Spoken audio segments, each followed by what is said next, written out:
ಇವತ್ತಿನ ವಿಡಿಯೋದಲ್ಲಿ ಮೊಟ್ಟೆ ಗ್ರೀನ್ ಮಸಾಲವನ್ನು ಹೇಗೆ ಮಾಡೋದು ಅಂತ ನೋಡ್ಕೊಳ್ಳೋಣ. ತುಂಬ ಈಸಿಯಾಗಿ ಹಾಗೆಯೇ ತುಂಬ ಟೇಸ್ಟಿಯಾಗಿ. ಈಗ ಮಸಾಲವನ್ನು ರೆಡಿ ಮಾಡ್ಕೊಳ್ಳೋಣ. ಅದಕ್ಕೆ ಒಂದು ಜಾರ್ನ ಇಟ್ಕೊಂಡಿದ್ದೀನಿ. 1 ಇಂಚಿನಷ್ಟು ಚಕ್ಕೆ, 2 ಲವಂಗ, 8 ರಿಂದ 10 ಕಾಳುಮೆಣಸು, 5 ರಿಂದ 6 ಹಸಿಮೆಣಸನ್ನು ಹಾಕ್ಕೊಳ್ತಾ ಇದ್ದೀನಿ. ಸ್ವಲ್ಪ ಪುದೀನ, ಅದಕ್ಕಿಂತ ಸ್ವಲ್ಪ ಜಾಸ್ತಿ ಕೊತ್ತಂಬರಿ ಸೊಪ್ಪನ್ನು ಹಾಕ್ಕೊಳ್ಳೋಣ. ಹಾಗೆಯೇ 3 ರಿಂದ 4 ಟೇಬಲ್ ಸ್ಪೂನ್ನಷ್ಟು ತುರಿದಿರೋಂಥ ಹಸಿ ಕಾಯಿನ ಹಾಕ್ಕೊಳ್ತಾ ಇದ್ದೀನಿ. ಸ್ವಲ್ಪ ನೀರನ್ನು ಹಾಕ್ಕೊಂಡು ಇದನ್ನು ಪೇಸ್ಟ್ ಮಾಡ್ಕೊಳ್ತಾ ಇದ್ದೀನಿ. ಈಗ ಗ್ರೇವಿನ ಮಾಡ್ಕೊಳ್ಳೋದಕ್ಕೆ ನಾನಿಲ್ಲಿ ಪಾತ್ರೆನ ಇಟ್ಕೊಂಡಿದ್ದೀನಿ. ಅದಕ್ಕೆ 3 ರಿಂದ 4 ಟೇಬಲ್ ಸ್ಪೂನ್ನಷ್ಟು ಎಣ್ಣೆನ ಹಾಕ್ಕೊಳ್ಳೋಣ.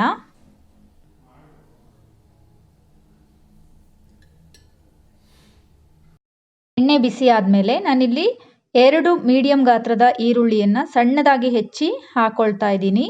ಈರುಳ್ಳಿ ಸ್ವಲ್ಪ ಫ್ರೈ ಆಗಬೇಕು.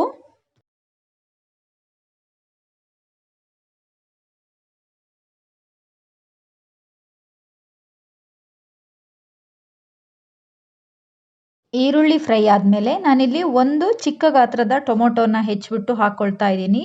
ಹಾಗೆಯೇ 1/4 ಟೇಬಲ್ ಸ್ಪೂನ್ನಷ್ಟು ಹಳದಿ ಪೌಡ್ರನ್ನ ಹಾಕ್ಕೊಂಡು ಈರುಳ್ಳಿ ಸಾಫ್ಟ್ ಆಗೋವರೆಗೂ ಸ್ವಲ್ಪ ಫ್ರೈ ಮಾಡ್ಕೋಬೇಕಾಗತ್ತೆ.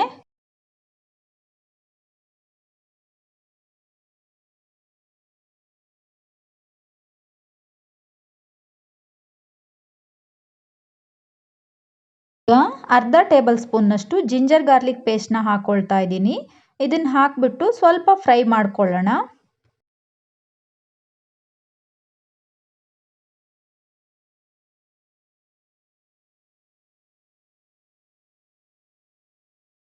ಈಗ ಟೊಮೊಟೊ ಎಲ್ಲ ಸಾಫ್ಟ್ ಆದಮೇಲೆ ನಾನಿಲ್ಲಿ ರುಬ್ಬಿಟ್ಟಂಥ ಮಸಾಲವನ್ನು ಹಾಕ್ಕೊಳ್ತಾ ಇದ್ದೀನಿ. ಮಸಾಲವನ್ನು ಹಾಕ್ಕೊಂಡಿದ್ದಾದಮೇಲೆ 5 ರಿಂದ 6 ನಿಮಿಷ ನೀಟಾಗಿ ಫ್ರೈ ಮಾಡಬೇಕು. ಪುದೀನ ಕೊತ್ತಂಬರಿ ಸೊಪ್ಪನ್ನು ನಾವು ಹಸಿಯಾಗಿ ಹಾಕಿರೋದ್ರಿಂದ ಹಸಿ ಸ್ಮೆಲ್ ಇರುತ್ತೆ. ಹಾಗಾಗಿ ನಾವು ನೀಟಾಗಿ 5 ರಿಂದ 6 ನಿಮಿಷ ಫ್ರೈ ಮಾಡ್ಕೊಳ್ಳೋಣ.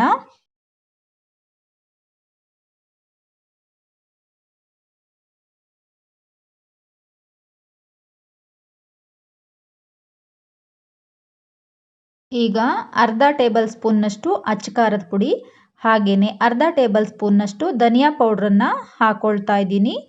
ನಾವು ಯಾವುದೇ ಗ್ರೇವಿ ಅಥವಾ ಸಾಂಬಾರನ್ನು ಮಾಡುವಾಗ ಮಸಾಲವನ್ನು ನಾವು ಎಣ್ಣೆ ಜೊತೆಗೆ ನೀಟಾಗಿ ಫ್ರೈ ಮಾಡ್ಕೋಬೇಕಾಗತ್ತೆ.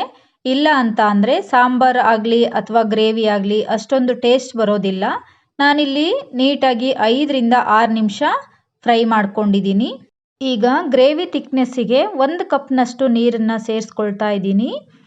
ಗ್ರೀನ್ ಮಸಾಲ ಅಂತ ಅಂದರೆ ಸ್ವಲ್ಪ ಗ್ರೇವಿ ಗಟ್ಟಿಯಾಗಿರಬೇಕು, ತೆಳು ಇರಬಾರ್ದು. ಗಟ್ಟಿಯಾಗಿದ್ದರೆ ತುಂಬ ಚೆನ್ನಾಗಿರುತ್ತೆ. ಈಗ ನಾನು ಒಂದು ಸಲ ಮಿಕ್ಸ್ ಮಾಡ್ಕೊಂಡಿದ್ದಾದಮೇಲೆ ಇಲ್ಲಿ ರುಚಿಗೆ ತಕ್ಕಷ್ಟು ಉಪ್ಪನ್ನು ಹಾಕ್ಕೊಳ್ತಾ ಇದ್ದೀನಿ. ಉಪ್ಪನ್ನು ಹಾಕ್ಕೊಂಡು ಇನ್ನೊಂದು ಸಲ ನೀಟಾಗಿ ಮಿಕ್ಸ್ ಮಾಡಿ ನಾನಿಲ್ಲಿ ಲಿಡ್ನ ಕ್ಲೋಸ್ ಮಾಡಿ 3 ರಿಂದ 4 ನಿಮಿಷ ಗ್ರೇವಿನ ಕುದಿಯೋದಕ್ಕೆ ಬಿಡ್ತಾ ಇದ್ದೀನಿ. ನೋಡಿ, ಈಗ 3 ರಿಂದ 4 ನಿಮಿಷ ಆಗಿದೆ. ಈಗ ಗ್ರೇವಿನ ಒಂದು ಸಲ ನೀಟಾಗಿ ಮಿಕ್ಸ್ ಮಾಡಿಕೊಂಡು ಅದಕ್ಕೆ ಉಪ್ಪು ಬೇಕು ಅಂದರೆ ಆ್ಯಡ್ ಮಾಡ್ಕೋಬೇಕು ಈ ಟೈಮ್ನಲ್ಲಿ. ಈಗ ಬಾಯ್ಲ್ ಮಾಡಿ ಕಟ್ ಮಾಡಿ ಇಟ್ಟಿರೋಂಥ ಎಗ್ಗನ್ನು ನಾನು ಇದಕ್ಕೆ ಸೇರಿಸ್ಕೊಳ್ತಾ ಇದ್ದೀನಿ.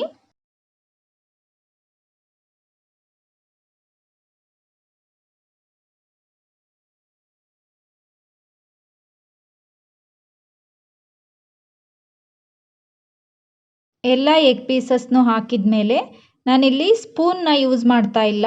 ಈ ರೀತಿಯಾಗಿ ಪಾತ್ರೆನ ಹಿಡ್ಕೊಂಡು ಶೇಕ್ ಮಾಡ್ತಾ ಇದ್ದೀನಿ. ಯಾಕೆ ಅಂತ ಅಂದರೆ ಎಲ್ಲ ಓಪನ್ ಆಗೋ ಚಾನ್ಸಸ್ ಇರುತ್ತೆ. ಹಾಗಾಗಿ ನೋಡಿ, ಈಗ 2 ನಿಮಿಷ ಕುದಿಸ್ಕೊಂಡ್ರೆ ಟೇಸ್ಟಿಯಾದ ಎಗ್ ಗ್ರೀನ್ ಮಸಾಲ ರೆಡಿಯಾಗಿದೆ.